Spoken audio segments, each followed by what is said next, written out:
Okay, good afternoon, everybody. Call to order the Town of Colony Industrial Development Agency and Local Development Corporation Audit Committee meetings of January 25th, 2021. We have a quorum.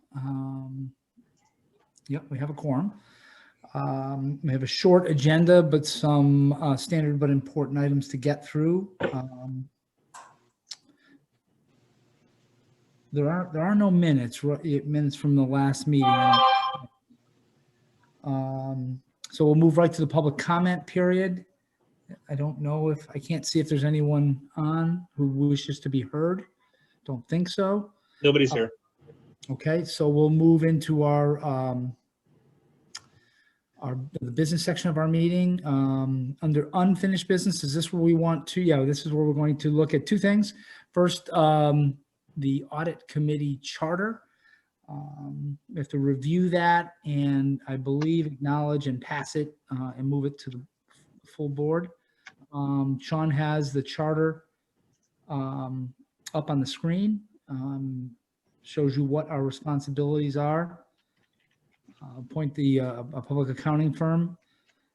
Conduct and authorize any investigations within our scope of responsibility, and seek any information from employees and staff regarding committee reports and things of that nature.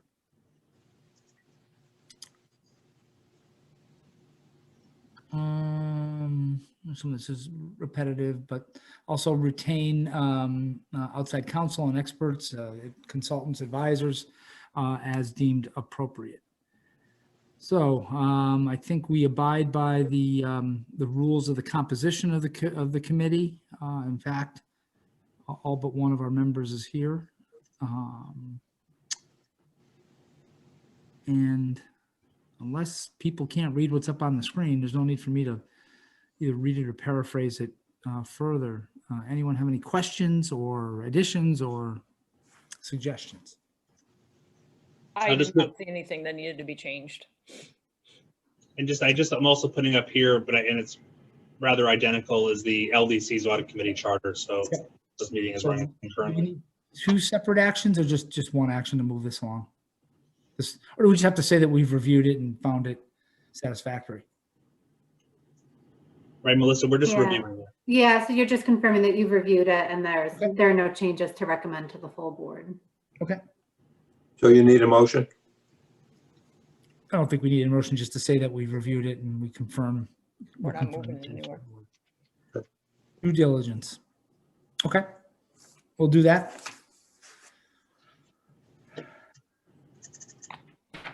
And this next item is our self-evaluation. Also pretty straightforward.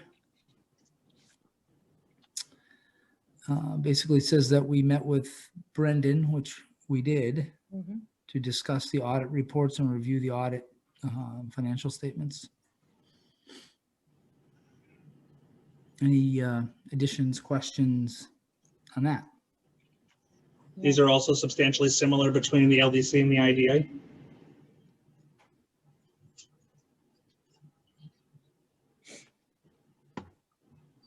Hearing no questions, suggestions, or commentary, we'll also affirm that to the full board.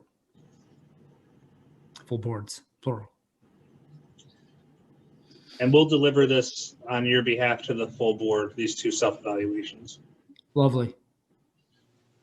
I'm sure they'll be excited to hear it. Hey, John, come on now. Carm, we're always excited for anything that you bring forth. I can smell it a mile away. I don't that was our new business. I don't think we have any other business for this committee, unless I'm missing anything, Sean and Melissa.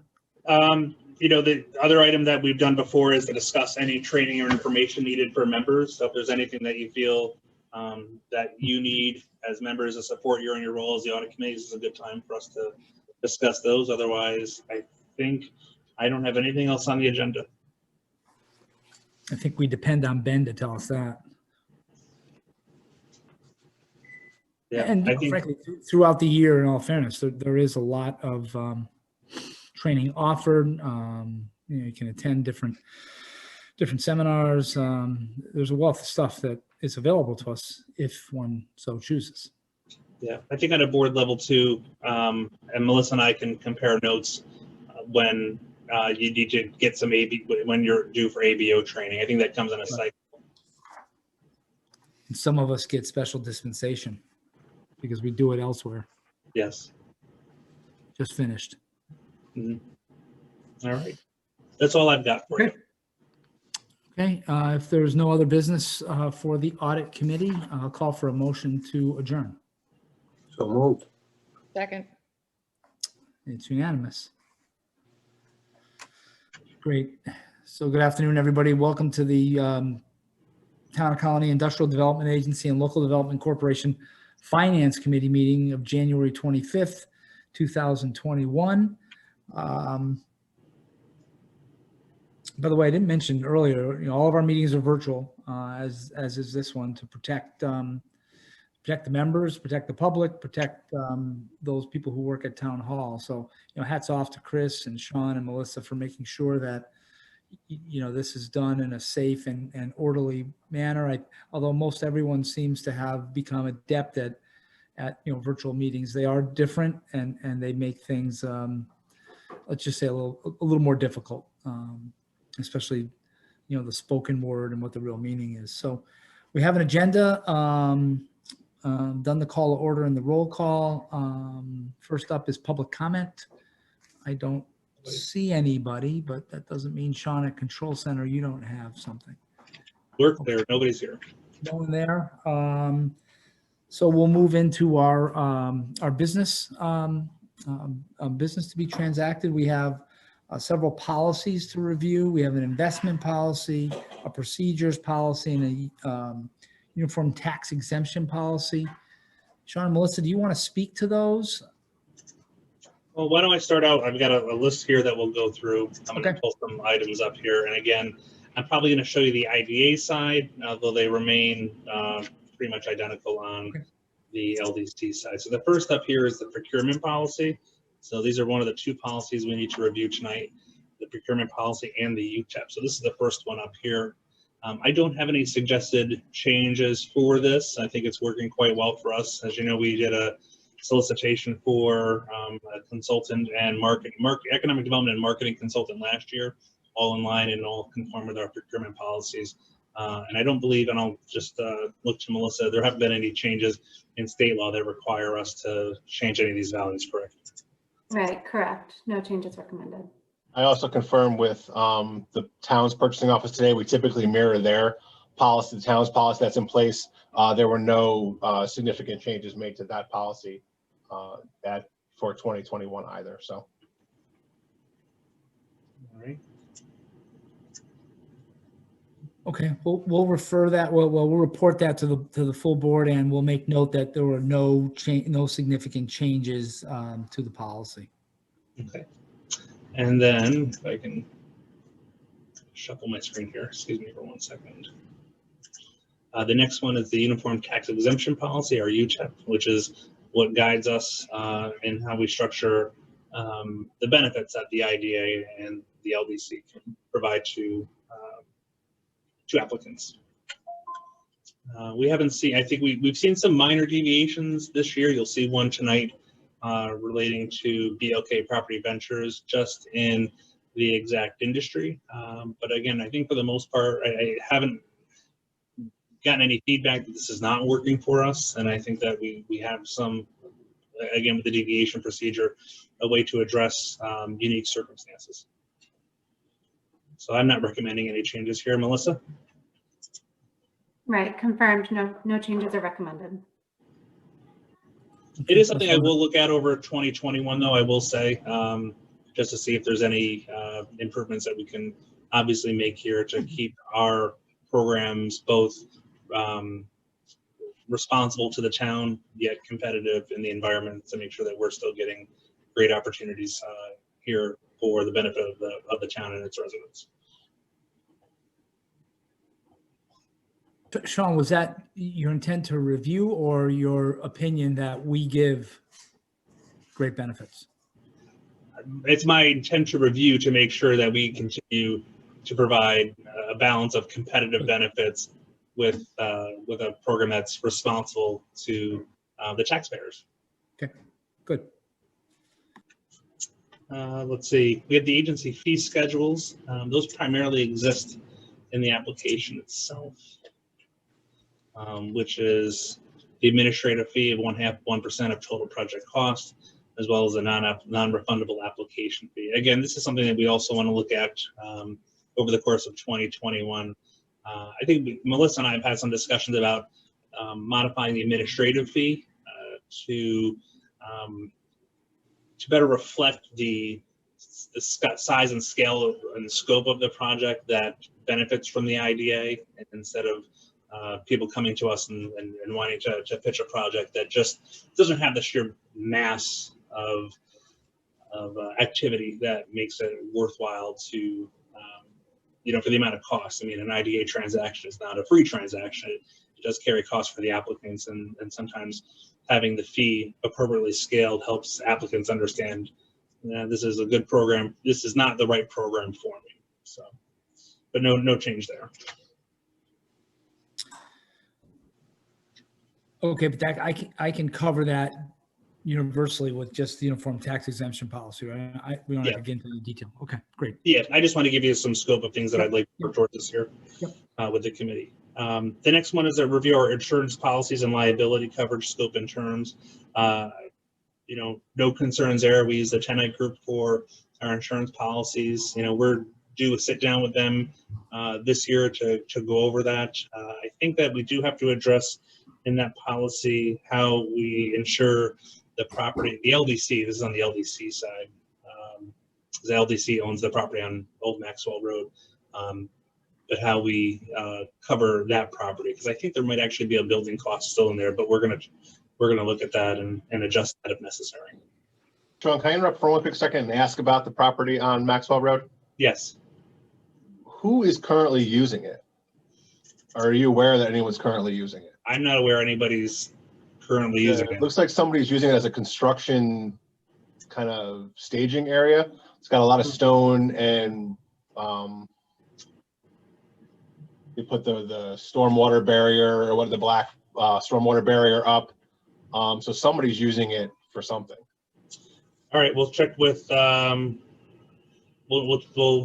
take a ride over there and find out who's on our site. Okay.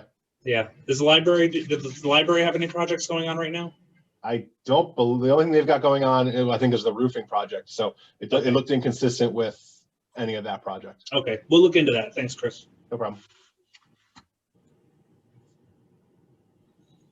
And that's important for us because when we leased a lot out for the farmers market, we did have a license agreement for them. So we want to make sure that we're covered there. Sean, didn't we talk about the library taking that, or us giving that to them, or something to that effect? I wasn't part of those conversations. Maybe I'll speak to it. We had done an appraisal, I want to say 2 or 3 years ago now, and it had come back, because of its locality, about $80,000 as appraised value. The library had talked about interest in acquiring it. I'm not sure that the town is interested in paying $80,000 for it, but that was a conversation with the board that needs to happen. But they were on to see, with the expansion project and where they stood with the financing of that, once we were all said and done, if there was leftover monies to be able to try and acquire that at that point. Okay, thanks, Chris. I'll move on to, again, the committee charters for the Finance Committee and the LDC.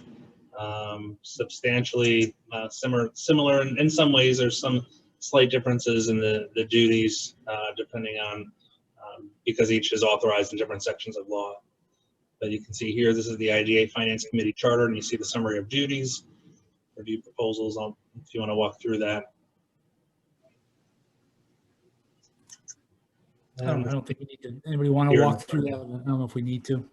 Yeah, again, I don't have any recommendations for modifications, Melissa. No, none from my end either, thanks. Okay. So listen, I'm going to apologize because, I'm not Peter Gannon, and, when you start sending me a bunch of emails, thank the Lord, when you start sending me like a bunch of emails correcting, I just can't keep pace. So I want to make sure I have everything, and I know we're not done yet, but procurement policy to advance as having been reviewed. We have the uniform tax exemption policy. We have the committee charter, and then which we haven't talked about yet, the investment policy. Did I miss anything? Agency fee schedule. Ah, And then we'll review the self-evaluation. okay. I think I'm good. Okay. And I apologize for the onslaught of emails. That will. Yeah, I was gonna like name Gannon like temporary committee chair because I know how good he is at that stuff. We're working, one of the things I'll talk about in my report is that we are working on the web. We'll be working on the website, and we'll provide a much cleaner interface for the board to access the materials that way. Can somebody read back the record of what was being said before I logged? No. Or informal terms, you're out of order. No, don't worry, it was mostly in jest. It was actually mostly a couple of slaps on me for not being adept at keeping pace with changing agendas. And then I'm going to jump over here. This is the Finance Committee self-evaluation. Melissa prepared this. Melissa, anything that you want to highlight here? No, you'll see that it's substantially similar to the self-evaluations that you've reviewed in the past, with the notable difference that this time we've incorporated all the pieces regarding the COVID grant applications that the Finance Committee reviewed over the course of the 3 meetings in the fall and winter of 2020. This is the Finance Committee, and then the LDC is a little lighter because it did not have that same program.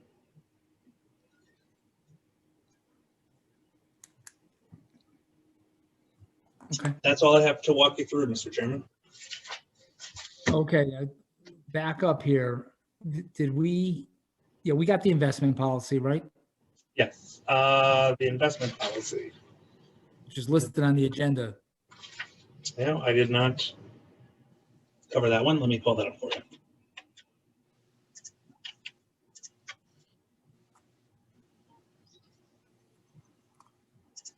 Every now and then.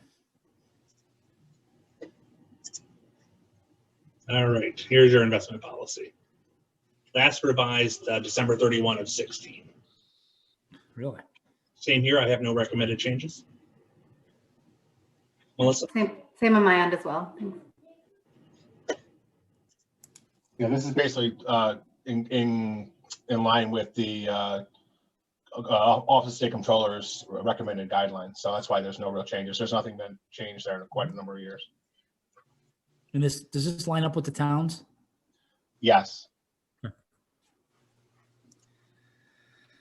So just, real quick, I think five specific policies we looked over, and I think 3 of them just, line up with the town. So, I mean, I think that's a good thing. Mm-hmm. Yeah, a lot of these are, I hate to say check the boxes, but really what it is, they're pretty well prescribed by the state. Yep. Are we in line for anything with the new stimulus PE? I'm sorry, John?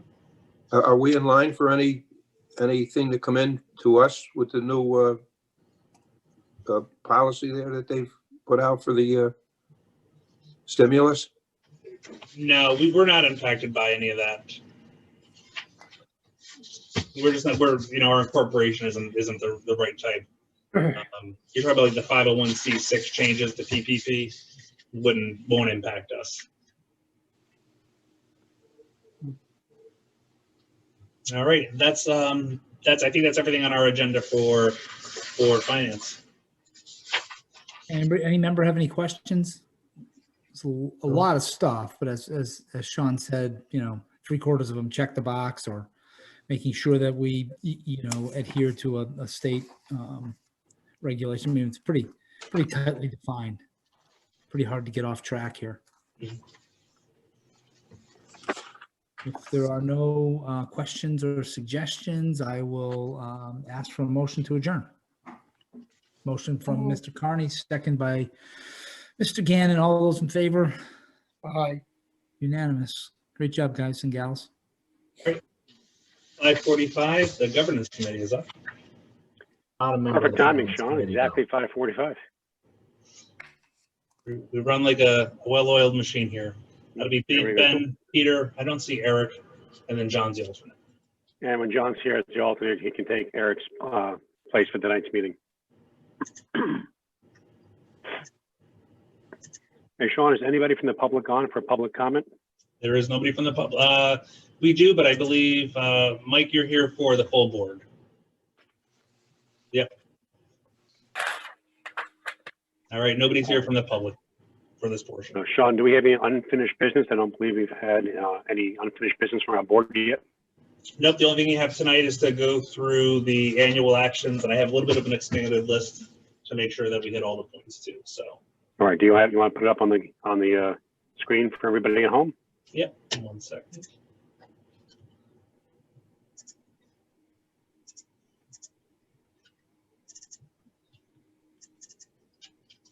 How are you, Michael? Michael, Chris Hi, Pete. Foley, how you doing?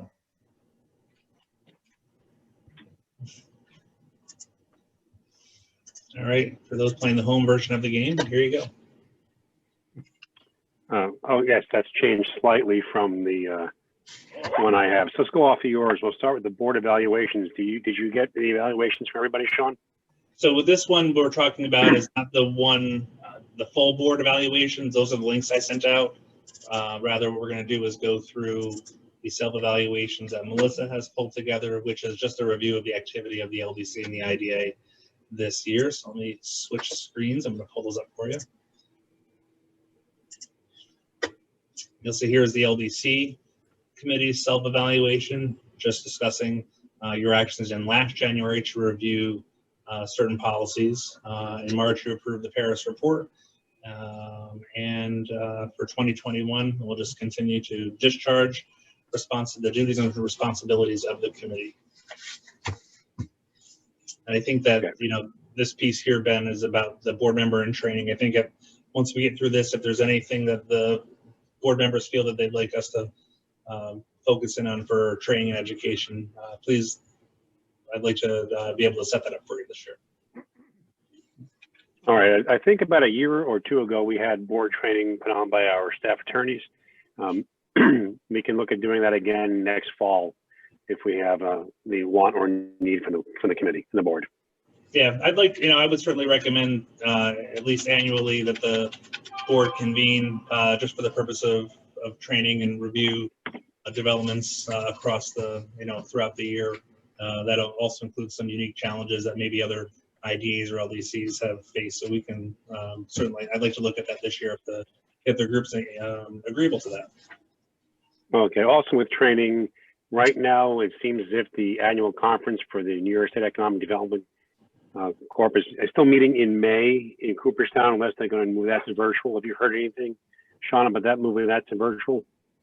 I have not. I think everybody's still in a holding pattern. I know some April events that I'm still waiting to hear on. Should decide by the end of February. Okay. I know that we just had the virtual IDA conference, well, last week. That went pretty well. If they do choose to go virtual again in May, I urge everyone on the committee and everyone on both IDA and LDC to try to join it. It was very good training and very well worth our time. And I believe we were a sponsor last week as well. We did.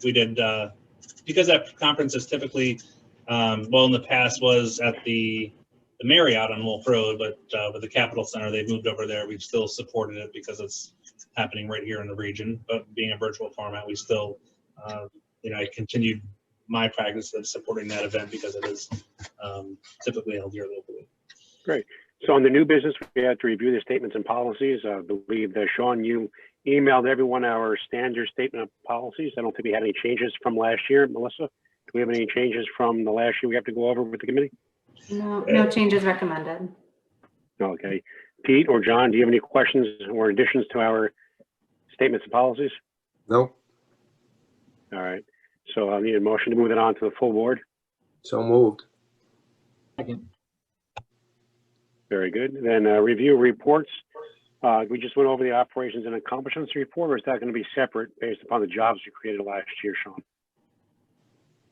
I have a separate operations and accomplishments report here. Okay.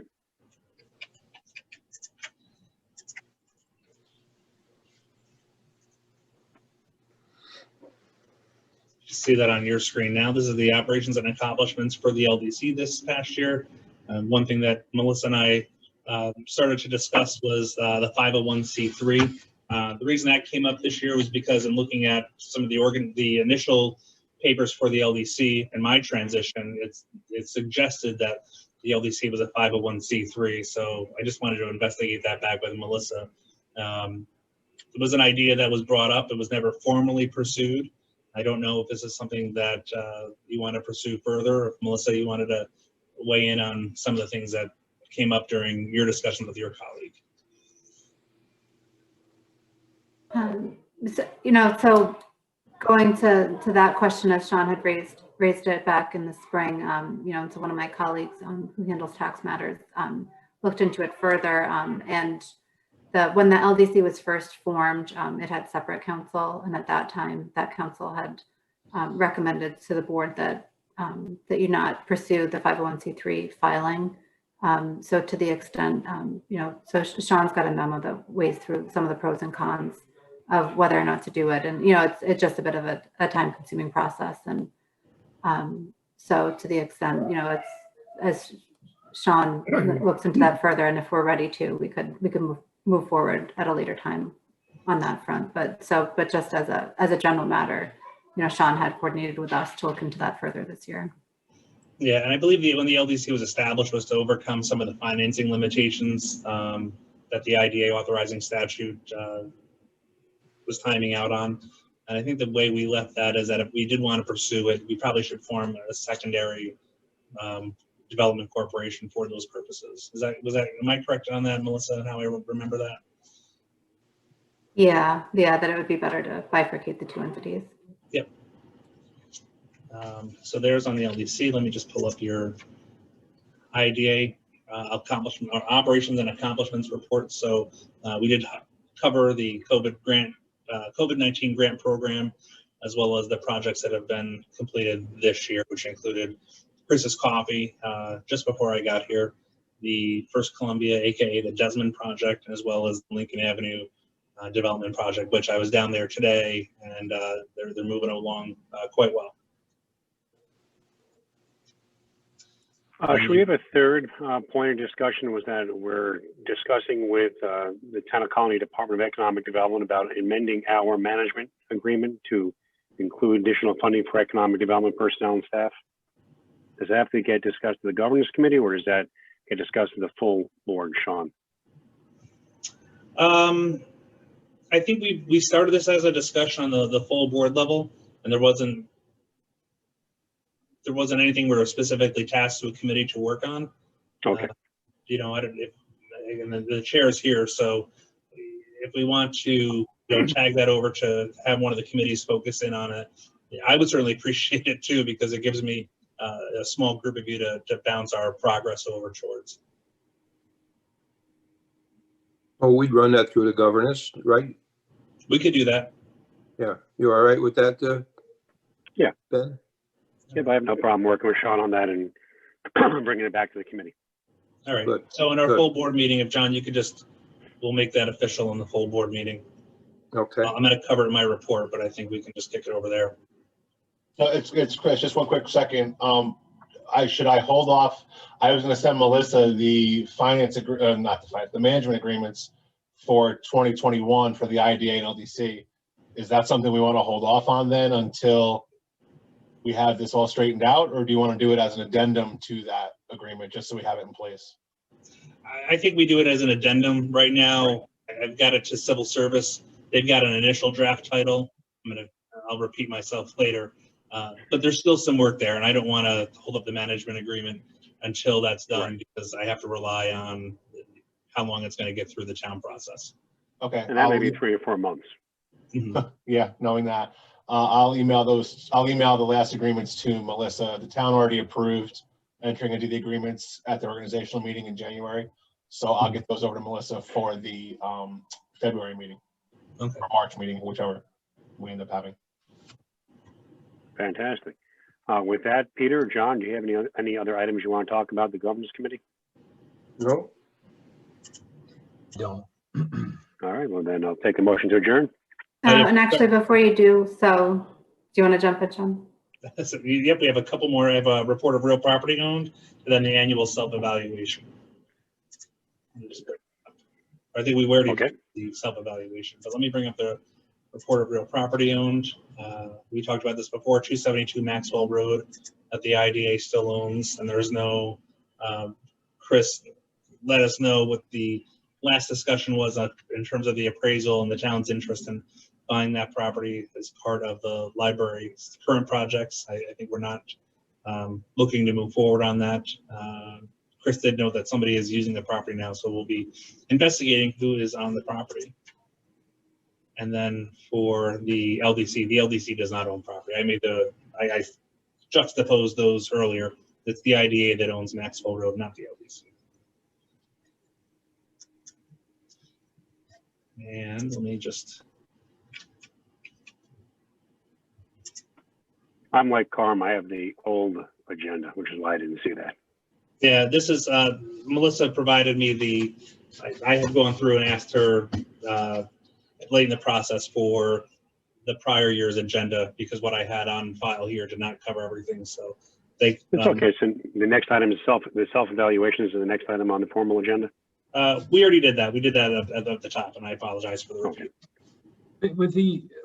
I should know the answer to this question, but how is the LDC organized for tax purposes now? Is it a 501c4? It's a not-for-profit under New York state law, and it hadn't separately applied for 501c3 status. Again, it's an involved process to get 501c3 status through the IRS. Yeah, I have a limited understanding of this, but the C3 is for charitable purposes. The C4 is for like social benefit. Both would, accomplish, I think, the same thing you're talking about in terms of being able to take down grants and whatnot. But I think the C4 would be more appropriate for the LDC than a C3, which is typically reserved for churches, charitable organizations, and whatnot. And the C6 is for business organizations like the chamber too. So there's that other area. Yeah, I think it depends on where we would expect to be. There's some advantages to one over the other in terms of charitable giving, Peter, as you know. But if the committee wants us to, if you want to look at that a little further, we can continue to do that in 2021. I don't know if there's a general consensus there. And we specifically looked at the 501c3, Sean, I believe, because it was the 501c3 status that you were looking to get for specific grants, that didn't fit within other categories of 501c3. Right, because that's what some of the initial paperwork and some of the initial charters of the LDC referred to. They actually referred that it was a 501c3, so that's why we were going down that path. I think sometimes what happens in my experience is people interchange not-for-profit organization and 501c3 designation, but I can't envision any circumstance where the LDC would organize as a 501c3, which, as I said, is sort of reserved for churches, charitable organizations. C4, when I was the president of the Arsenal Partnership, we were organized as a 501c4, Economic Development Corporation, nonprofit economic development corporation. Yeah, and that's where we had, found it to be, not necessarily the best fit for the LDC to be a 501c3. Some LDCs across the state are, but we had seemed that we didn't get any further than just doing the initial analysis for Sean because it didn't seem to be a good fit for our LDC. Agree with us. Is that something that Peter, you want us to pursue a little further on the C4 side? Well, maybe, sure. Okay. We'll just do a little digging on it without getting too far and report back to you whether or not there's a red light or green light there. And that gets you through your agenda.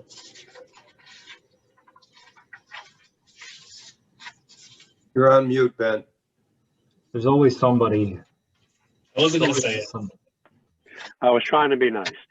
I wasn't going to say it. So we're going to close then the governance committee, move on to the full committee, to the full board. Full board, right. I'm gonna miss, so motion to adjourn. I lost you, Pete. I think we had to make a motion to it. I think Peter just made the motion to adjourn. Second. Yeah. John? Okay, Okay, except we'll close the committee. 6 p.m. And we lost Pete. And without having any further business on the agenda too, we can just adjourn if we lose somebody along the way. So, all right. You want to move right into the Yeah. board meeting? Yep, we have the public hearing, the 6 o'clock public hearing for BLK Property Ventures. Okay, and we have some guests here. Good evening. So, John, if you want to open the public hearing, Melissa, do you have the notice in front of you so we can read into the record? I just searching for it now. Oh, I'm sorry, I do have it. All right, John. Okay, we'll open with the public hearing for BLK Properties Ventures. Kesselman. You want to welcome the guest? All right, notice is hereby given that a public hearing pursuant to 859A2 of General Municipal Law of the State of New York will be held by the Town of Colonie Industrial Development Agency on January 25th, 2021 at 6 p.m. in connection with the project described below, pursuant to Executive Order 202.1 of 2020, issued and further extended by the Governor of the State of New York. The agency will hold the public hearing remotely by video and audio conference as described below. I posted the notice on the screen for you to read. It's also been published in the local newspapers as required. We have not received any comments via email, which were required before 4 p.m. today on the project. And is there anyone else showing on right now with public comment or anything? Or I do have Brad Castleman and Becky Castleman for the project, as well as Jonathan McCardle, who's representing them. okay, they're going to speak. I'd like to go ahead, Becky. I'm just going to ask you to unmute. I have to unmute. Yes, I was just introducing myself, Becky Castleman from Castleman Electric. Hi, Becky. Welcome. Thank you. And I'm Brad. Nice to meet you, from Castleman Electric also. I was at the IDA meeting, the last one in person. Remember, welcome, Brad. Thank you. And I'm Jonathan McCardle. I'm counsel to BLK Property Ventures. We're excited about our application and moving the project forward. So we welcome any questions or dialogue that we can have with the committee. Well, welcome, Jonathan. John, I will stand corrected. I said that I had no public comments, but through this process, we have talked to the Village of Manans and the Manans School District too. We did get a couple of emails here, one from the Village of Manans, from the mayor herself, who indicate they do support the project. We did get an email from Dr. Long, who's the superintendent in Manans, and they don't oppose the project, but they have they do have some hesitation on the negative and long-term impact the pilot will have in the calculation of their tax cap. And so they did share that. Yes, we've had several conversations with Dr. Long, and they've all been positive. She's communicated to us that these are difficult financial times for the school district, and she has some reservations and some greater concerns about what the impact could be upon her budget. However, she did recognize that BLK Property Ventures, along with the Castleman family, have taken a vacant property that was off the tax roll for several years, invested significant money into the area and the project, and it is now a good tax-paying parcel on the roll. So she recognized the investment that's been made.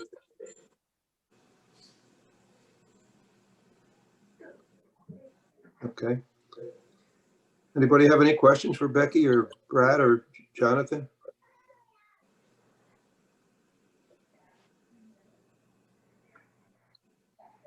those two statements are a little contradictory.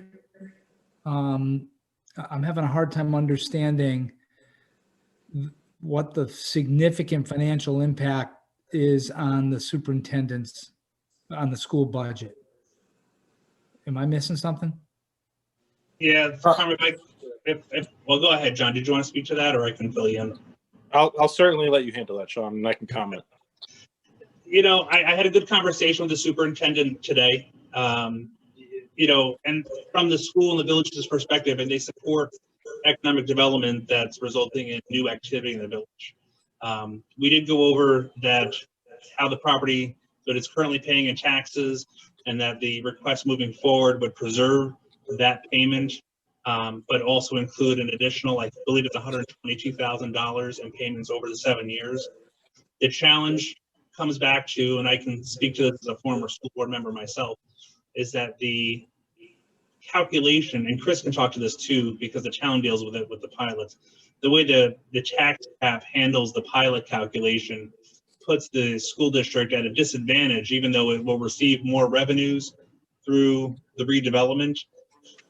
The basic math of subtracting the value of the pilot out and then adding it back in always plays them in this catch-up game, where they're subtracting more out of their tax cap calculation than they're receiving in. So it just puts them behind the 8 ball. I think that was Eric's concern there when we talked before about this, wasn't it, Sean? That's Eric's concern. He's not with us, but I think that was. Yeah. And Chris, do you want to talk, because you talk a little bit about the tax cap issue too, right? Yeah, it's a unique situation in this case because it is preserving, while it pulls it out of the assessed value and adds it back in as, and it affects the equation as a pilot. The impact is really on the growth. You know, it's preserving the existing tax base at full dollar. So it's a different type of calculation in this case, because it's really, we're just looking at the growth.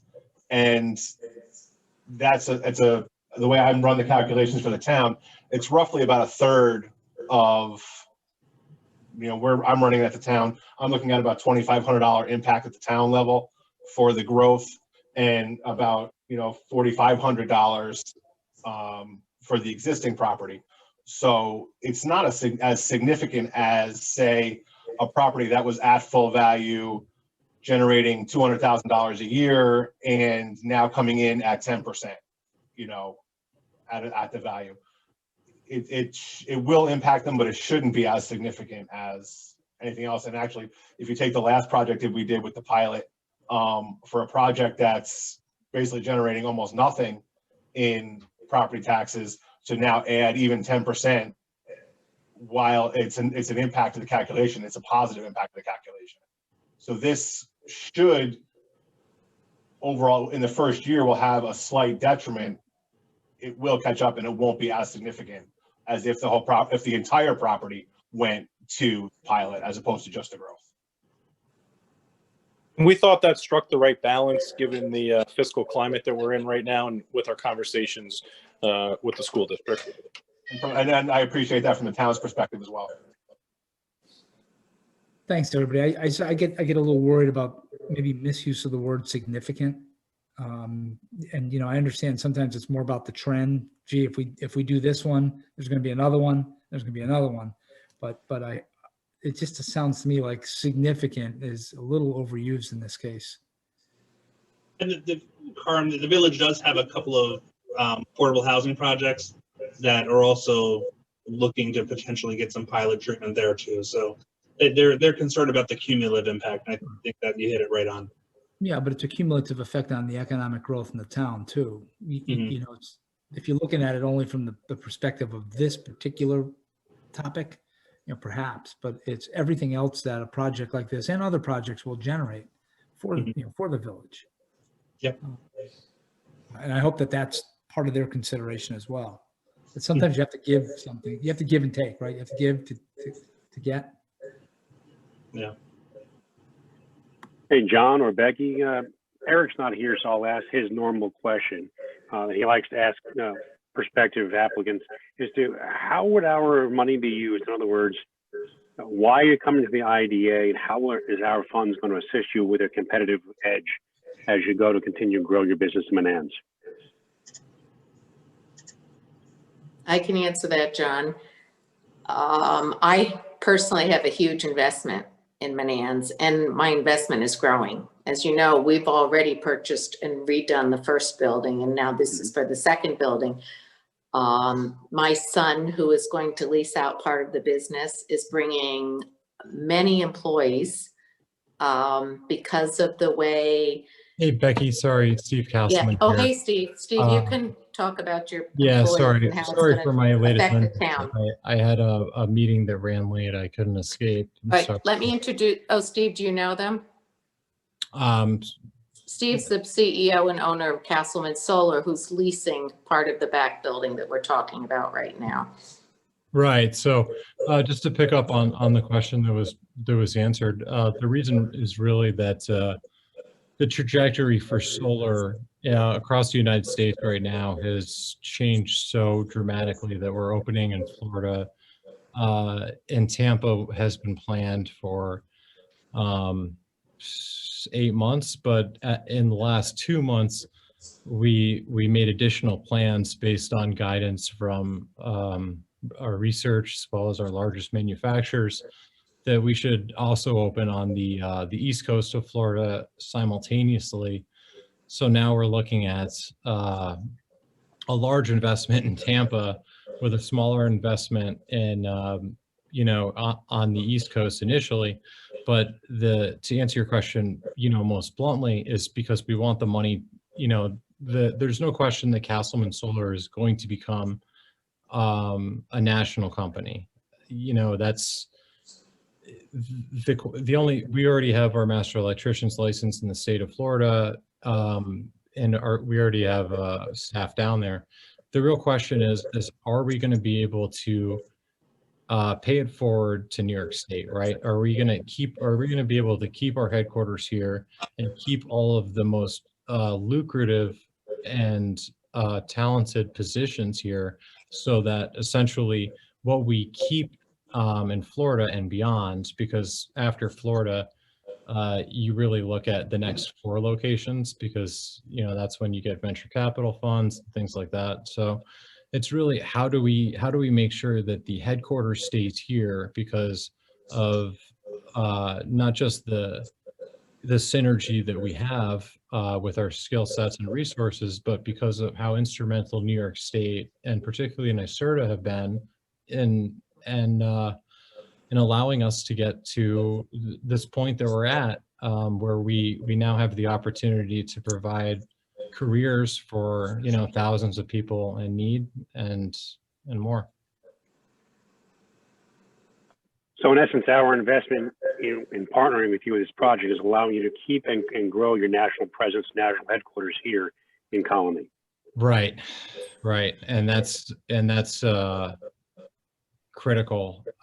It's important to me, but it's critical as we enter a reality where the financials behind the business really dictate what moral good the business can do, rather than my perception. So that's the reason for the ask, is because on top of the massive investment that my family is making into the campus and infrastructure in Manans, the business opportunities that we have nationally are seeming to amplify as we go.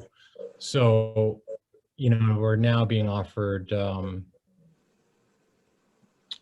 unique opportunities that would provide other career paths for people in the town and other revenue through another one of Becky's companies, AES, through solar. In other words, we're making a huge investment in Manans. Right. And the way that the companies kind of work together is that some of these connections that one company has, as it gets bigger, the other company benefits from. So, keeping the headquarters in Manans is critical to making sure that infrastructure remains to be built out in Manans, because the point isn't just to spend a couple $1 million on a piece of property. It's all about the people. You know, who can we hire? Who can we train? Who can we, you know, provide career enrichment for and keep that growth going? So the concerns that I have on that front are, you know, not necessarily local talent. I think that, you know, we've got a good labor pool for office and headquarters here.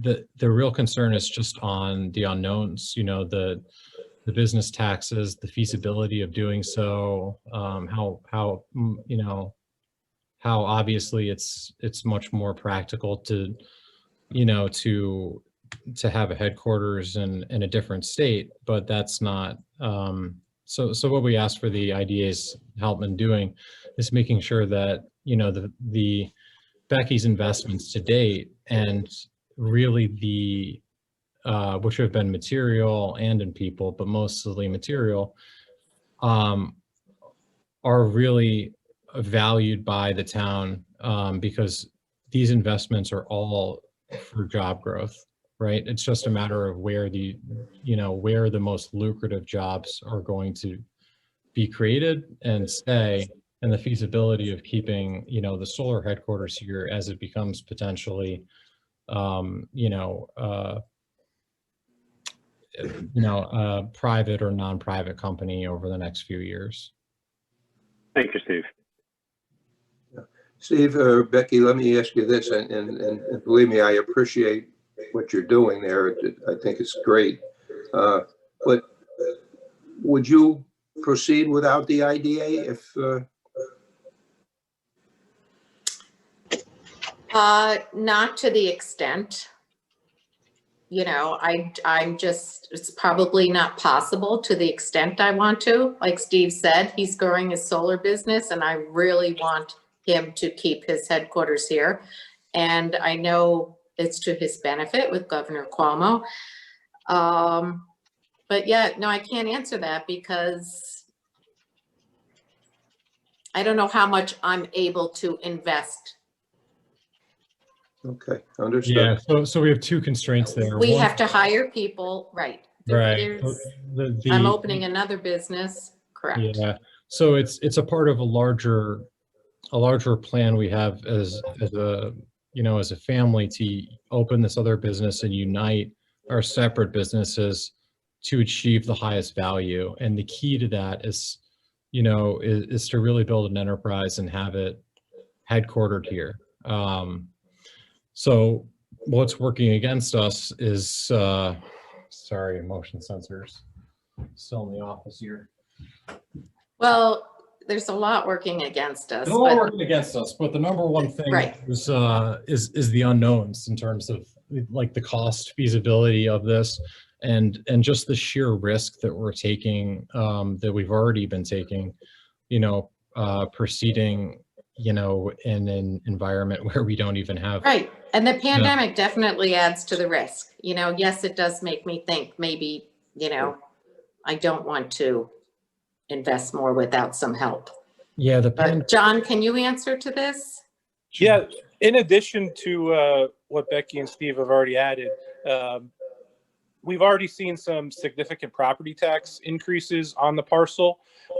So before we go any further by making an additional investment into the second building, we want to make sure that that investment's maximized through a partnership with the town of Colonie IDA. In addition, we would have serious concerns about moving forward if that would just lead to an additional tax roll assessment increase on us. So we really want to make sure that we understand what options are available to us before we make these types of significant investments. And we look forward to working with the IDA moving forward to maximize the economic impact that we have within the village and the town. Well put.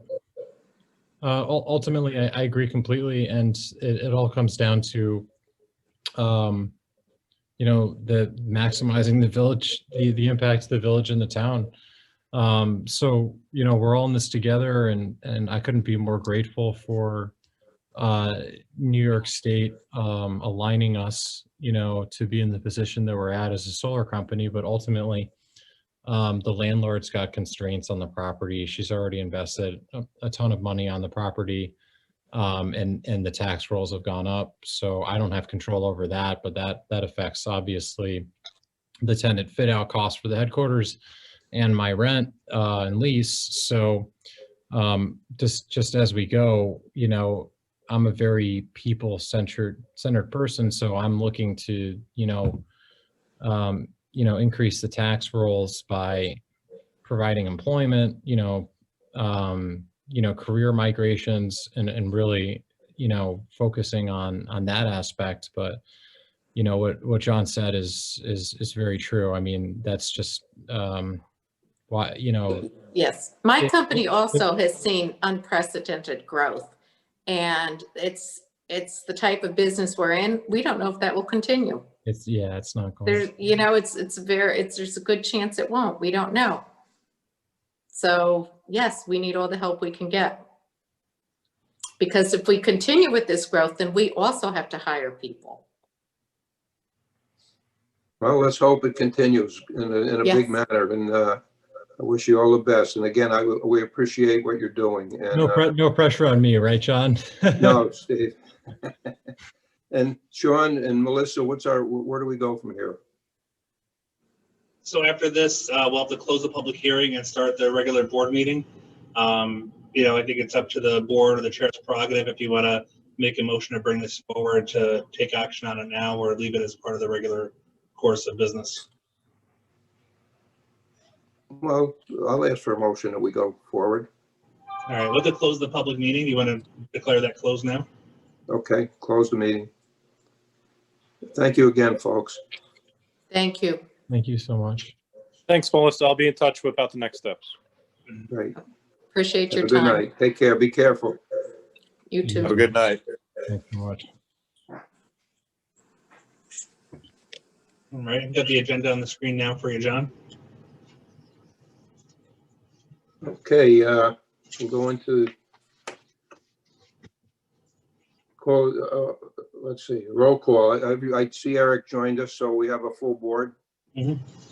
Okay, and I guess first of all, let me welcome anybody. I don't think we have anybody that's joined us. Have we, Sean, that you see? No, the only Mike's here for the public comment to talk about his project, but we do have the annual actions to get through, the election of officers and the organizational materials. Okay, we'll go right into that then, the election of officers, and we start with the chairman, and so for seeking nominations, I'll turn that over to Ben. Thank you, John. Can I have a nomination for chairman for 2021 for the LDC and the IDA?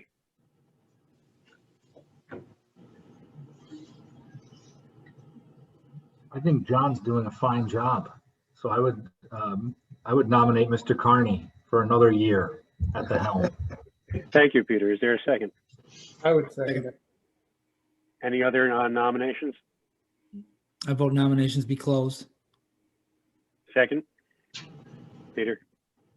Okay, all those in favor of John Carney as remaining and as our fearless leader for 2021? Aye. Aye. John, back to you as chair.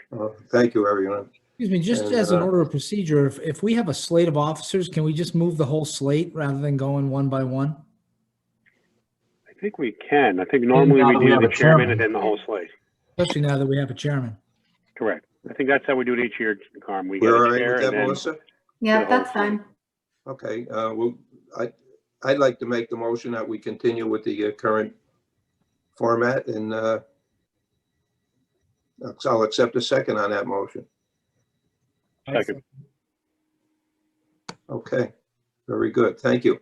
And then we'll do the same thing with the committee people. Melissa, is that okay to do?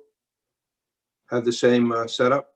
Right, that's right. And for the committees, John, if you want to proceed with appointing the current committee members, then it'll just be, confirming those appointments. And that's exactly what I'll do. Got the audit, the finance, the governance, all being the same. As long as I don't hear any resistance from Carm. I will note that my name appears twice as running a committee. I would think we could share some pain here. Your audit and finance, Carm. It's tough to go right and left. Do we need to take action on that, Melissa? Or that's just my call? That's your call, so it's just confirming. Okay. Okay, well, with that, I'll close the election of officers, and we'll go into any public comment. And I think Sean said we don't have anybody besides Mike here, so. We have you have the resolution for the organizational meeting, which was your election of officers, and then the resolution for the annual actions. Yeah, and actually, Sean, for that resolution, we'll have to wait until after the committees do their presentations. Okay, so we'll hold that. So what we need a motion there, Sean? You get a motion. Yeah, you need a motion to approve the organizational actions, which is the election of officers and naming the committee. Okay, I'll accept the motion. So moved. Second, Second. Aye. All in favor? Right. Aye. Okay. All right, let's go into the public comment with Mike Crisafulli, I guess, right? Yeah, thank you, John. I want to just welcome Mike Crisafulli. Mike approached me to discuss his project in West Albany and what he'd like to bring to you is what he's working on there and some initial requests he wanted to ask the IDA to take into consideration before we go down the path of a full application.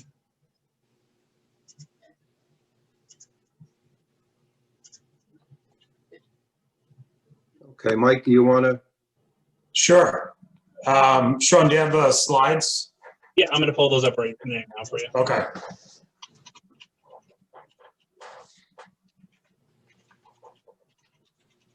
Mike, you want to start with the elevation? Yeah, that'd be great.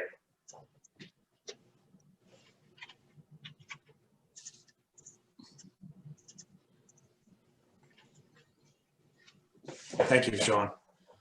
So the project we're working on here is a 10-acre parcel behind us. It's a logo post on Everett Road. It sits in between Sand Creek Road and Exchange. It's comprised of 4 parcels right now. We have conceptual approval for a 114-unit senior housing project. It's not assisted living, it's an independent living. I don't want to call it facility, but an independent living community, I guess. Our original intention on the site was 4-story, 156-unit project. That level of density and that type of construction allowed us to really hit where we wanted to be in this location, which was that middle market senior housing that everybody talks about and talks about the challenges behind and wants to see more of. It became apparent through the course of the approval process that the 4 stories was just too much. It wasn't so much a density issue, it was really more of a height issue, and really no alternative to kind of make up for those units. We ended up just taking an entire floor off. So we're a 3-story building, 114-unit project. With that level of density, trying to get to the middle market number or rent structure that we like to be at, certainly been a little bit more challenging. We also have some significant headwinds right now in terms of COVID-19 and also exorbitant lumber pricing that we're seeing. Lumber pricing is up like double where it was at this point last year. What that means for us is roughly an increase in project costs of about $950,000. I would say if we were to get final approval in the next couple of months, which we hope we will, the project going forward is definitely not even close to a definite. The lumber pricing is just really killing the whole thing. And I think this is not a location where we can just say we'll raise the rents. We never envisioned that this location, which is sort of edge of town, transitional gateway type location, just can't sustain it. So I know that, IDA assistance in the town of Colony for multifamily projects is not typical. I think an investment of this type, which is roughly $21 million in this location, is significant. I think it's an area that could use some investment. I think when you couple it with the Tobin's First Prize Center redevelopment and this, I think you're going to see major transformation of the West Albany area, which I think is a good thing. So yeah, knowing that IDA assistance is not typical in the town of Colonies, we know that property taxes aren't necessarily the issue.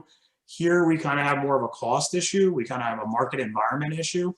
So I approached Sean about sales tax and mortgage recording tax relief for the project, just to help it see it go forward, to counteract some of these headwinds and help us to get to that middle market pricing structure that we're trying to hit. I know you're going to ask me what the middle market pricing structure is.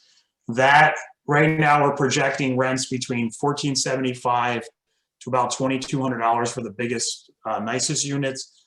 The average rent is about $1,800. That doesn't strike a lot of people as middle market, but believe it or not, it is. The newer competition that's opening in the area is opening their one-bedroom apartments at $2,100. It oftentimes has a buy-in fee, which we're trying to deliver the same level of quality and amenity for a much lower price. So that is sort of the overall on the project. And again, I mean, there's no shortage of challenges here. And that's why we had the thought to approach Sean and approach you guys and get your feel for it. And I had come up with some numbers for Sean that I thought would end up being the overall benefit. We had mortgage recording relief for roughly $218,000, sales tax relief on the construction roughly $450,000, and furniture, fixtures, and equipment about $16,000. So all told, it was about $685,000 in relief. And also, the project would create 3 full-time jobs, 1 part-time job, and take the total tax load on the properties from about $12,000 to about $295,000. So I think there's some significant upside here for the town, not only from the housing standpoint, I think, but from the tax revenue standpoint as well. So if you guys have any questions, let me know. Yeah, I'm just looking there, Mike, at that picture. Is that Everett Road that we're looking at? That's correct. That's Everett Road there. The entrance is through the Zaloga Road, the Zaloga's property. That's what I was wondering. Where is Zaloga? Adjacent to that? They're here. She's parking. Yeah, exactly. So another challenge on this site was, it was this 10-acre parcel on Everett Road that just never developed, and it had some challenges. Some people looked at it in the past. You couldn't figure out how to get into the site. There is an exit and entrance on Duffy Lane, which is down here. Not really a premier way to enter a big site like that. So it took us a long time, but we were able to secure an easement agreement with the Zalogas, and it cost quite a bit. It added to the project. It was a $220,000 easement, essentially just to get into the site, which another headwind for us. So that's what you're seeing right there. It's right through their parcel. It's going to be 1 curb cut shared entrance. Okay. Do you have income constraints on as far as the tenants are concerned, or is it based on the income? Or no, so we're not going that route. There's not, significant tax credits we're going for, or anything like that. It's not subsidized. It's not low income. The idea is that it's that middle market. And if you guys remember, there was an article that came out in the Times Union a couple years ago. Joe LaCivita actually was quoted in it quite a bit. And then the talk was trying to hit that market. And that market is that annual household income, $50,000 to $75,000 price point. It's not a income constraint. It's more of, we just can't afford the very high ends of these things, these $2,100 small apartments. So the answer is no constraints. And it's all in that one building, one contiguous building there. That's right. That building you see is about 160,000 square feet. And all the buildings around there are detached garage buildings. There's a walking trail over here that we had built to create in an amenity space and also buffer the project from some of the homes in that area. Courtyard in the center with the outdoor pool, fire pits, grills, et cetera, et cetera. It's very nice. It's built to a high quality, and that was the idea. So built to the highest quality that we can, but deliver it on a price point that hopefully a large portion of the market can afford. Okay, anybody have any questions for Mike? How many units is it? Go ahead, Gary. Sorry. I'm just curious as to how many units it's going to be overall.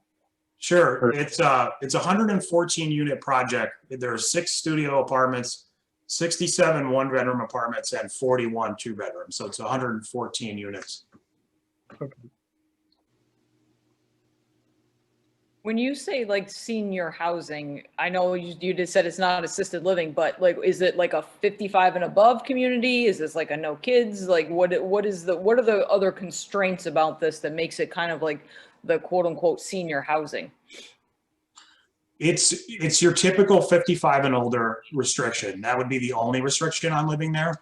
The thing with the 55 and older is that the average age in these types of places trends more to 75.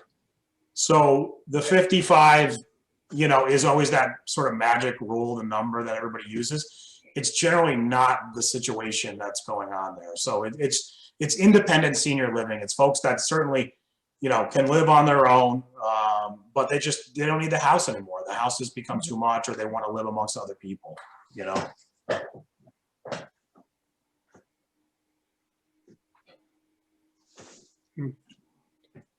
Anyone else? Any questions?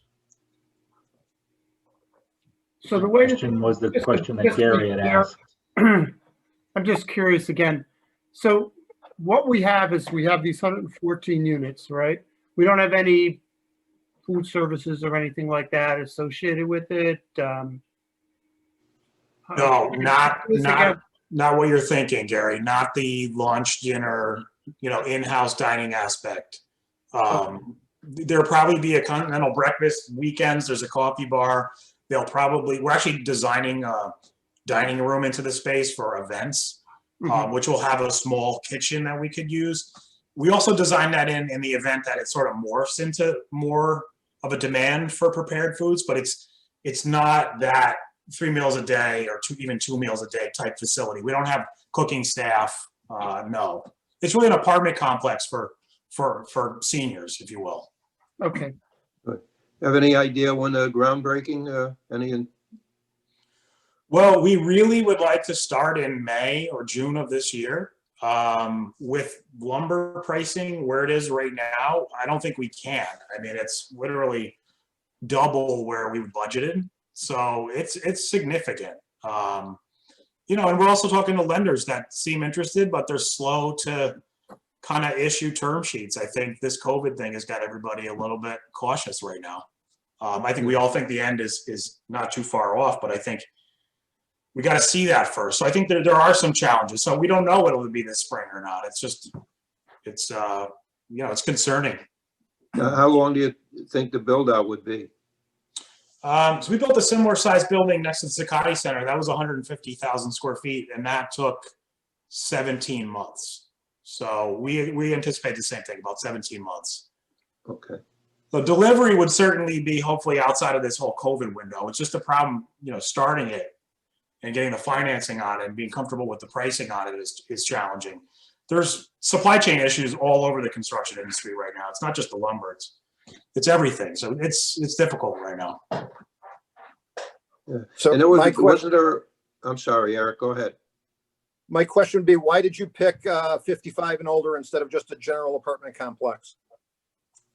So we had a feasibility study done that studied the feasibility of doing an apartment complex, an all ages apartment complex on the site, and then also a 55 and older apartment complex on the site. The data showed in our feasibility study that we had done in the summer of 2019 that the trending demographics were so strong to that age group in the 5 mile area around the site, coupled with extremely high occupancy rates in the 55 and older class, specifically in Colonie and a 5 mile radius around this. that senior housing would be the way to go. In fact, when they studied it, they studied a number of communities. There was 1,300 units in total. I think there was 3 vacancies. So there's a strong demand here. There's much less competition on this side of things than the all ages, which everybody knows are popping up everywhere. So we thought that would be the way to go. The downside to that is they do take a lot longer to fill up. It's just, this is probably a 1.5 to 2 year lease out, which is, you know, scary owning it and having it complete at that point and things going very slow.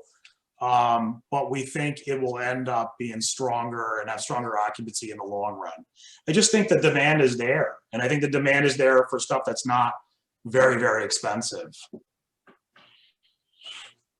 Any other questions? I think you hit on it, Mike, with the, you know, with the Tobin situation going on over there. I think that's going to be a hot area too. So wish you all luck with it. Peter's trying to get it a couple of times. Peter, do you still want to weigh in? Gary asked my first question, and then Eric asked my second question. So,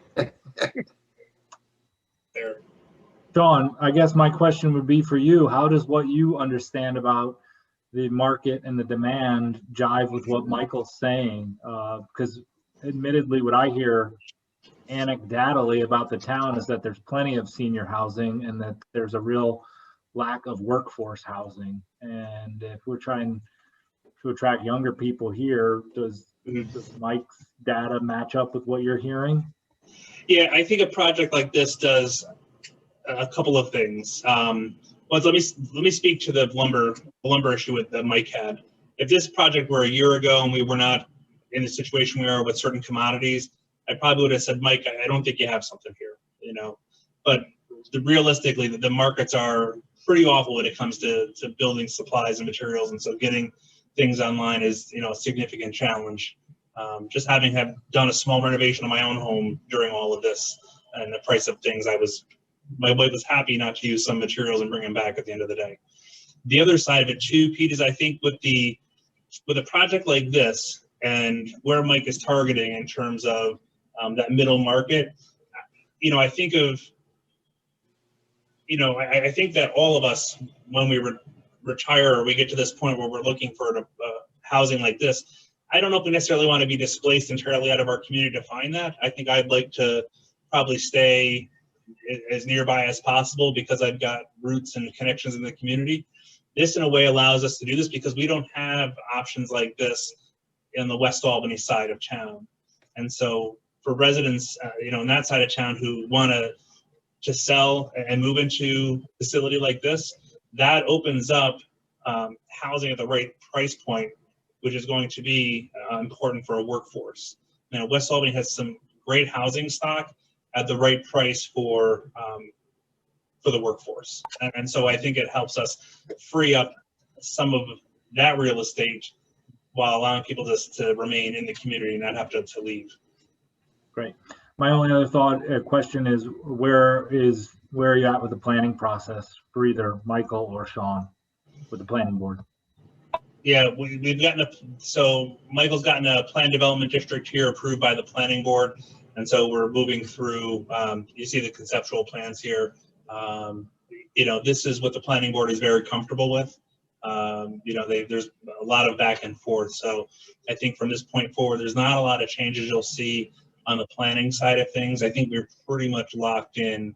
Any tweaks or changes now are really technical in nature because we have to deal with something in terms of, you know, the water system or sprinklers or sewer systems. What you're seeing here and what I think you're seeing on the screen now in terms of an overall site plan is pretty much locked in, and we've been pleased with how that's gone. Thanks for the presentation, Mike. Thank you, Pete. Yeah. Thank you, Michael. Appreciate it. Looks like a great project. Melissa or Sean, do we have a resolution or something that we need to? Not for this. I think, you know, my approach to bringing this to you is similar to what we do in the planning board, is to take a project at the sketch level to get your general questions or concerns out there.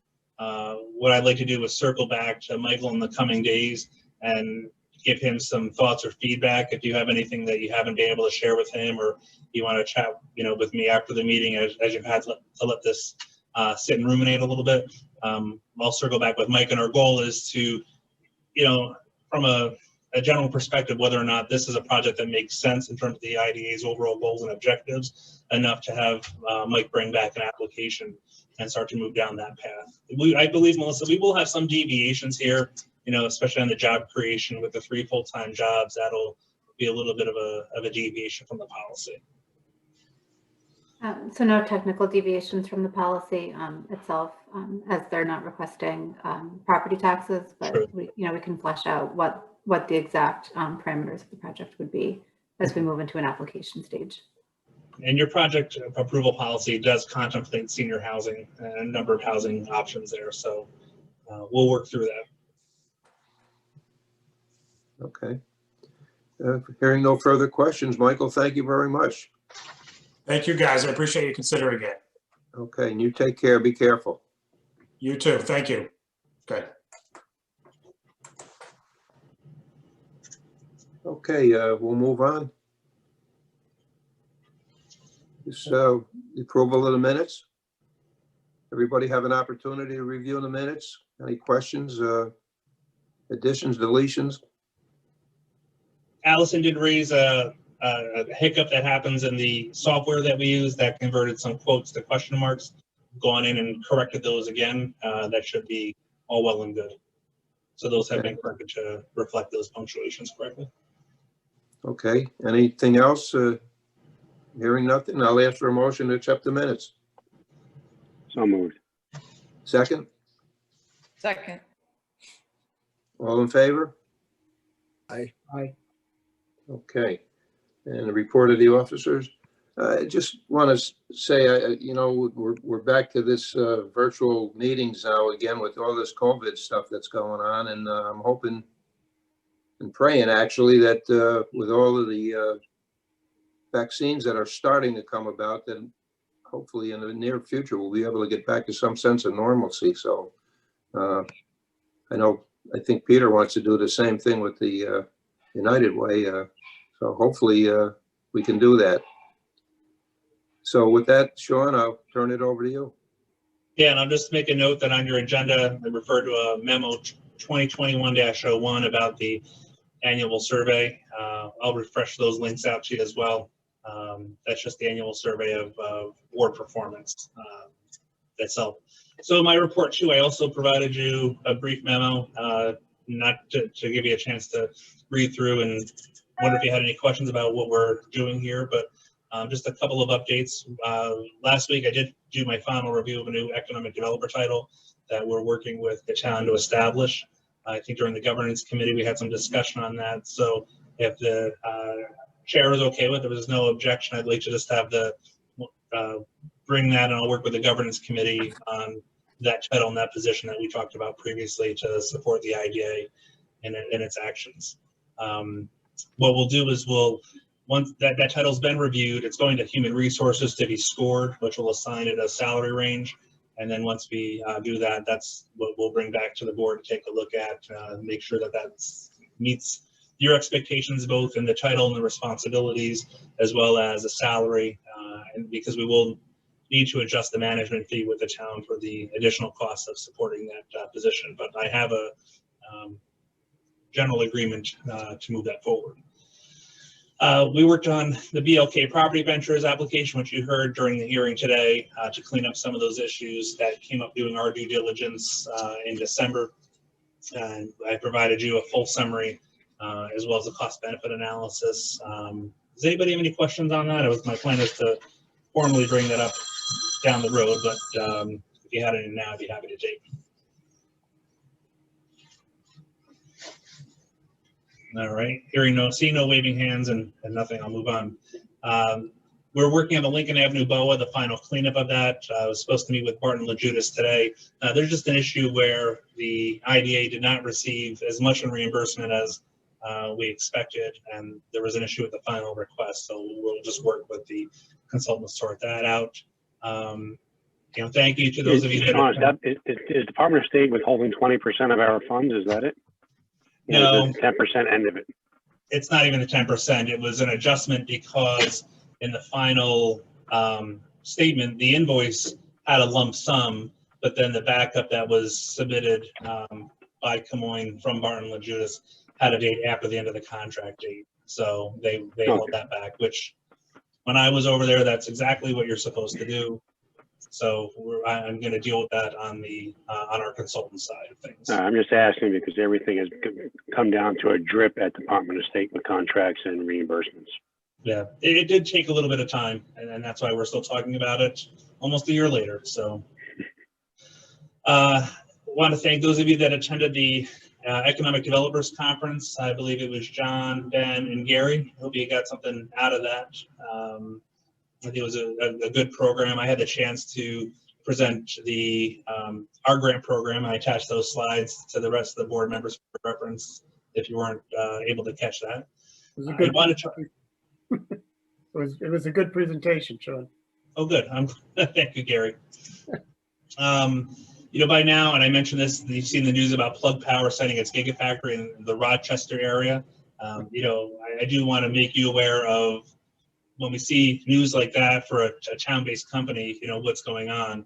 That was a pretty significant project. We just don't have, quite honestly, we just don't have the real estate inventory on hand to accommodate 150,000 square feet on 12 acres, especially when they had a site ready to go out in Rochester. And ESD being very much involved in that process, there are probably certain things that you're not going to be able to overcome to move that forward. So, in terms of the size of the site and the building, it's a similar problem that PBA ran into in terms of what was available here in town to transition into and why they had to look elsewhere. How many employees did they, Sean? How many employees was that going to involve? 350. Oh, boy. But I'll say that our relationship with Plug Power is still very positive. I think that the first article was pretty blunt and saying the Capital Region took a big hit and not seeing that project. But there was a follow-up article, and I put those in the minutes, or I'm sorry, I put those in my notes that, Plug Power still remains very positive and working in this region, and they still have more investments to make. So don't read too much into, Plug Power opening a facility elsewhere, other than they've got a lot of success ahead of them. Planning and marketing, I had initial calls of 3 of the consultants that the board approved in December. I have actually in front of me tonight 3 proposals, one from Camoin and then 2 from Braun Media. What I'd like to do is ask for some board members who might have an interest in this to work with me so that this isn't being developed in a vacuum. We have really 2 tasks that I want to advance in the coming months. The first one is a strategy, a formal strategy for the IDA and the LDC. I think we talked about that earlier, or we talked about that last year, which triggered the solicitation, the RFP for the consultant services. I'd like to have Camoin Associates start that. The cost is going to be $8,000. It'll be taking about 4 to 6 weeks to work on, and then depending on the outcome of that, we'll look into it, continue with a business of retention and expansion program. That'll be about $10,000 to accomplish. I think those are certainly reasonable costs and items that we need to move forward. So if there's anybody who has an interest in working on that or simply just reviewing the materials that come in, let me know. I'd love to involve you in it. I'll help you out with that, Sean. Okay, Ben. Anybody else? Or if you want to think about it, let me know. The other piece too, from Braun Media, there's 2 directions, not 2 directions, parallel tracks here. One is the website design and development proposals we talked about. We have, we need to get a refresh and an update on the website. Our current vendor did not submit an RFP for the work, so we will go elsewhere to develop that. But before we do that, I really want to update our economic development brand for the town. We use the town seal and everything. That's not really a branding strategy. You can see, there's communities across the country that have employed branding strategies to better communicate who they are visually. and not just through an official seal. And so I'd like to have Raw Media work on that, $2,500 to work on that branding strategy. And then for the website, for the overhaul of the IDA and the LDC websites, we're looking at about $7,500. And so looking for some help on those two items. If anybody's interested.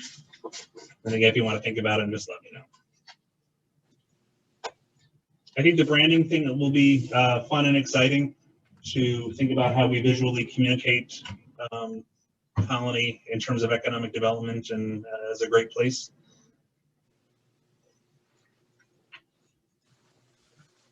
And with that, a number of clippings from the news recently, and I'll continue to forward those to you just in case you missed something between meetings about what's happening in town. We'll keep doing that. Any questions? As Michael before mentioned Tobin's, and we all saw the clippings on Tobin's, have they started conversations with you on that, or can you at least, I mean, I know what's happening with some parts of it, but can you share with the board what's happening with the joint planning committee between you and the city of Albany, what the process is and the timeline for demolition, and when you believe there may be some request of us for assistance for the county? So end of last year, we've been starting to meet with Richville Capital and the team there on this project. They're ready to start moving forward. As you saw, they received $14 million in financing from Pioneer Bank to start the remediation and demolition of that site. As part of that, they asked us to get our board members named as part of the joint planning and joint zoning boards with the city of Albany. The town has named its members to both of those, including a proposed member that has to be jointly agreed upon by both the supervisor and Mayor Sheehan in Albany. They have started the process to pull demolition applications or demolition permits with the town. In fact, I was over at the site today, just getting one last look in, I guess, before hopefully it's gone sooner than later.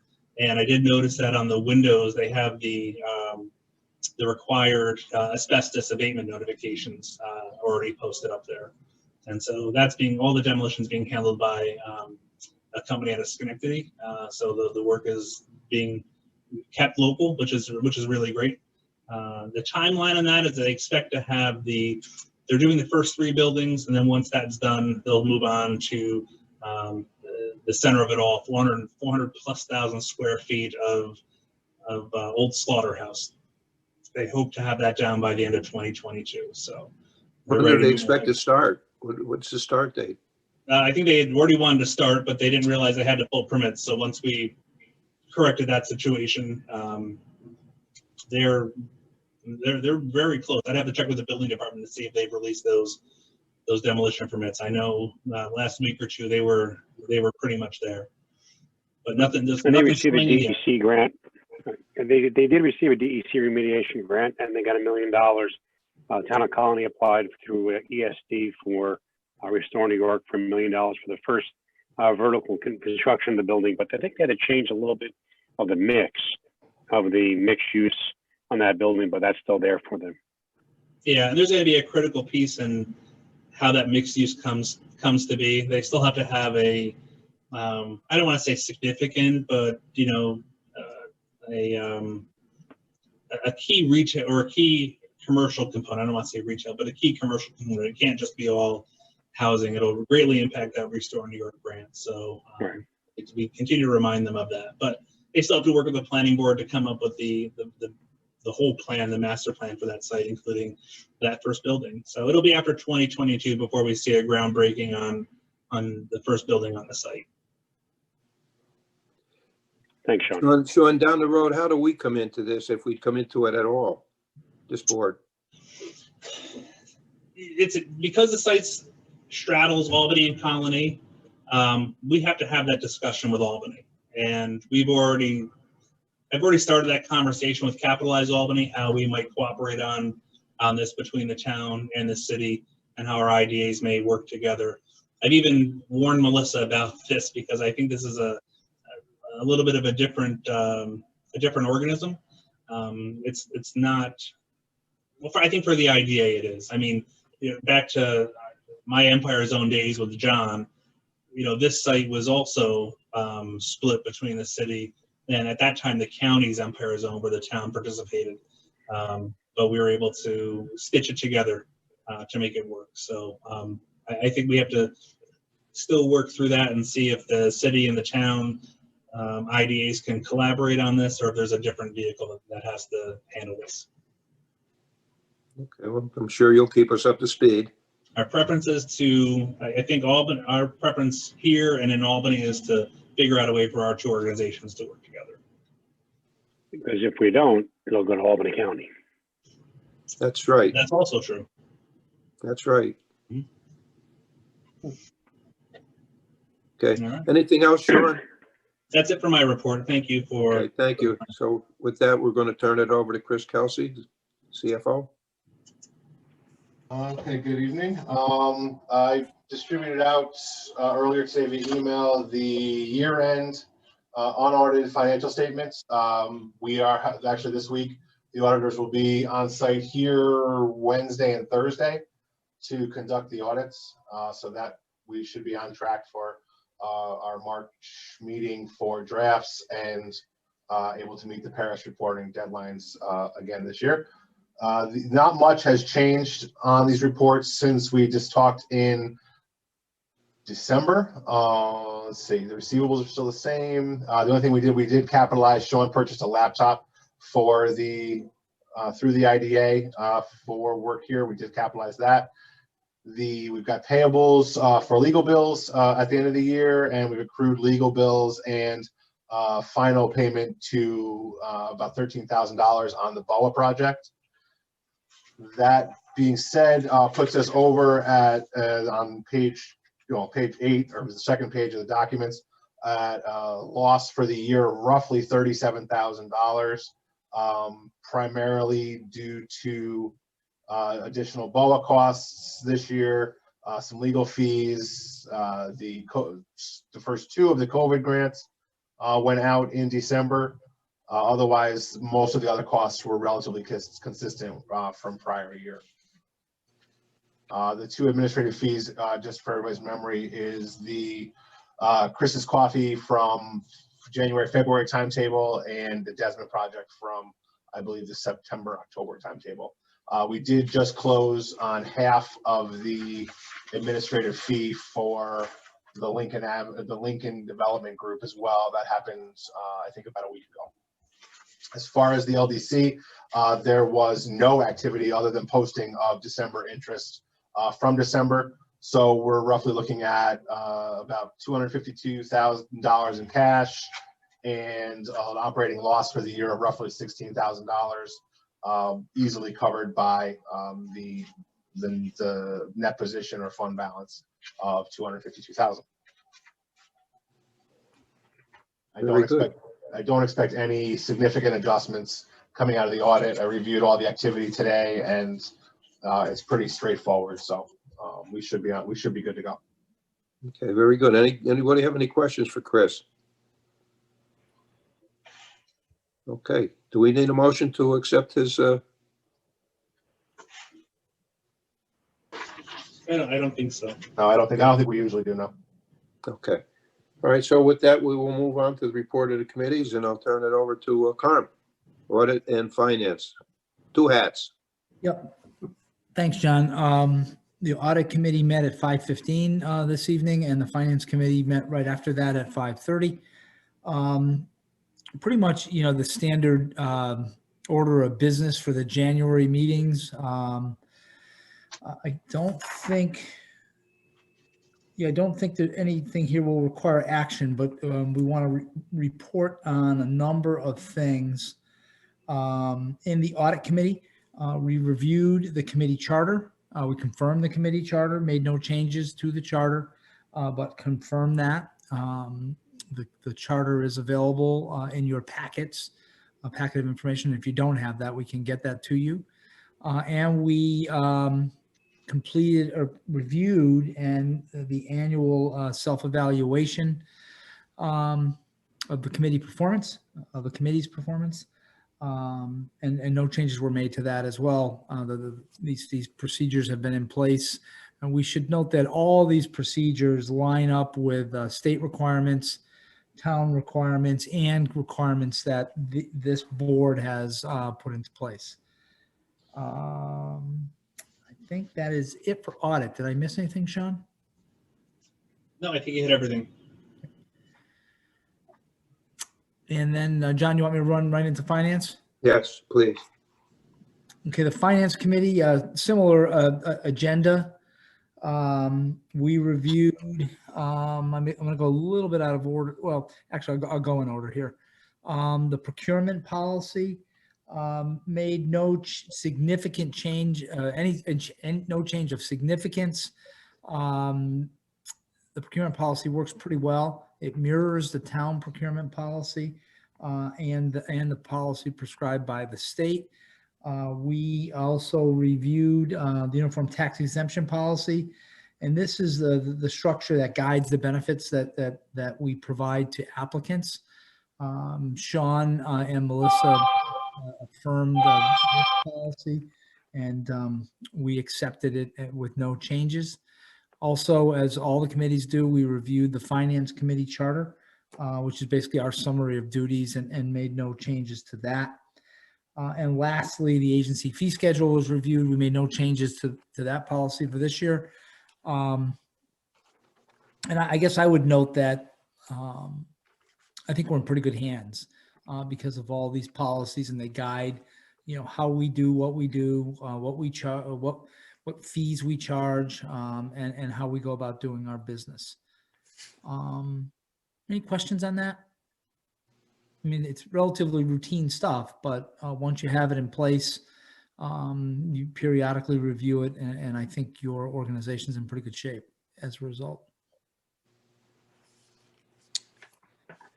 The last two things, we reviewed our insurance policies and liability coverage. That, Chris, refresh my memory, that expires this year.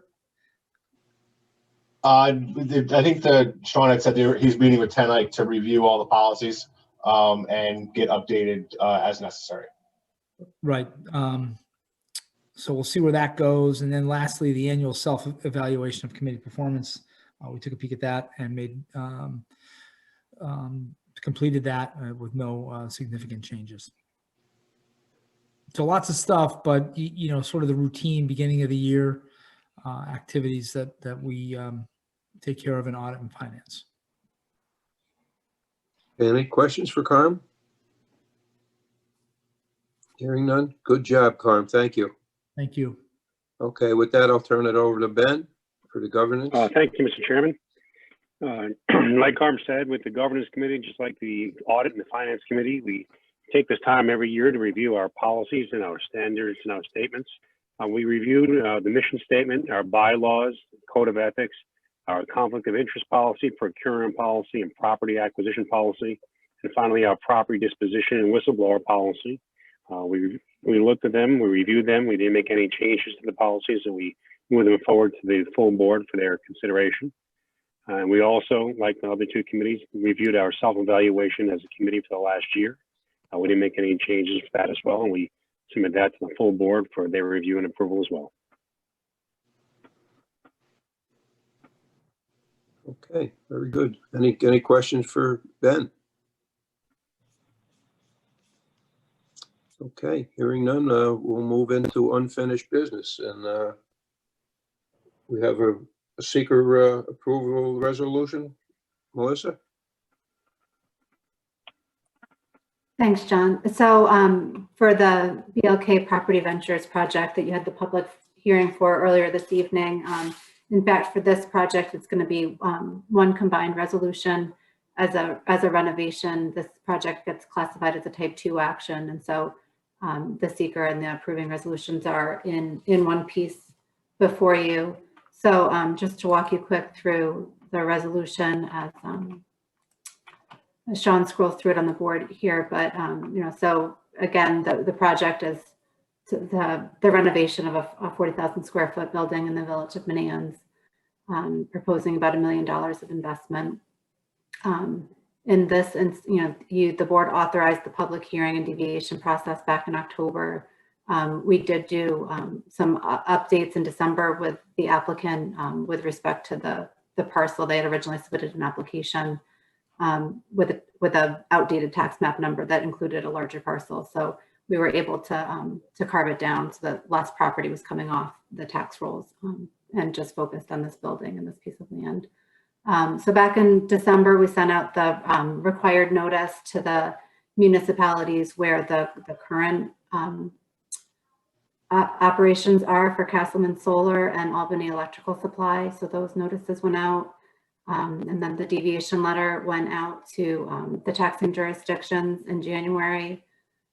As Sean mentioned, we've covered what the, what he heard, the little bit that he heard back on that, just the, with respect to, pilots having a different calculation for the taxing jurisdictions than if the property were to remain on the taxes, on the tax roll.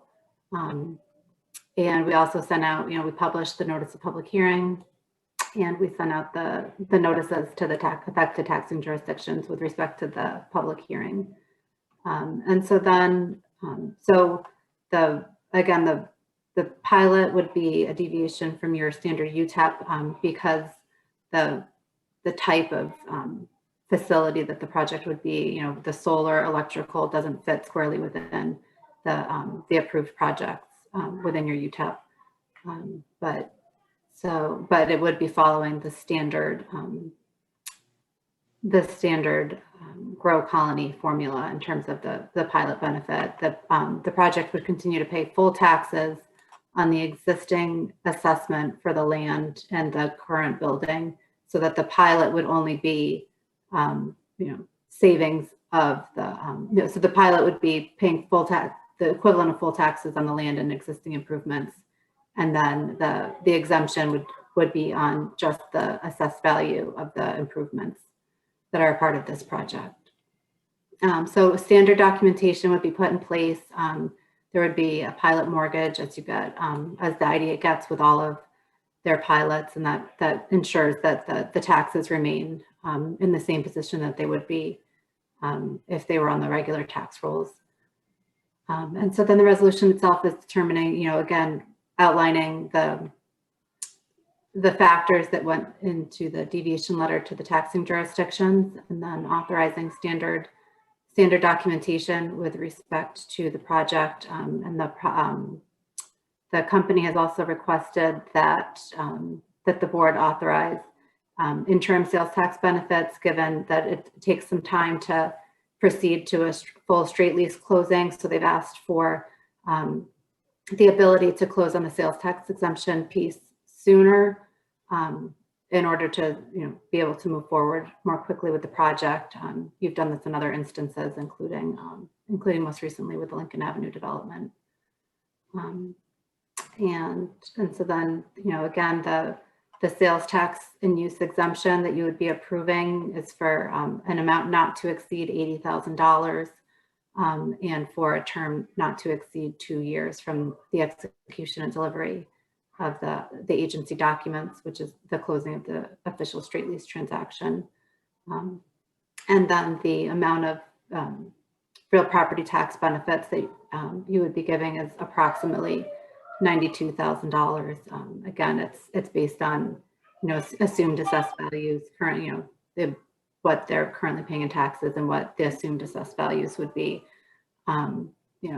for the final renovations, and also assuming that future tax rates.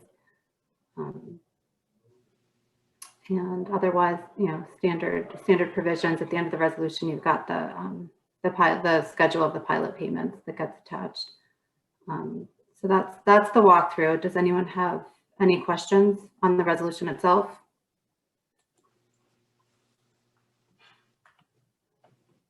Okay, hearing none, I'll ask for a motion to accept the resolution.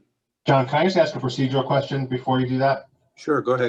Melissa, how are we breaking up the parcels for the taxes?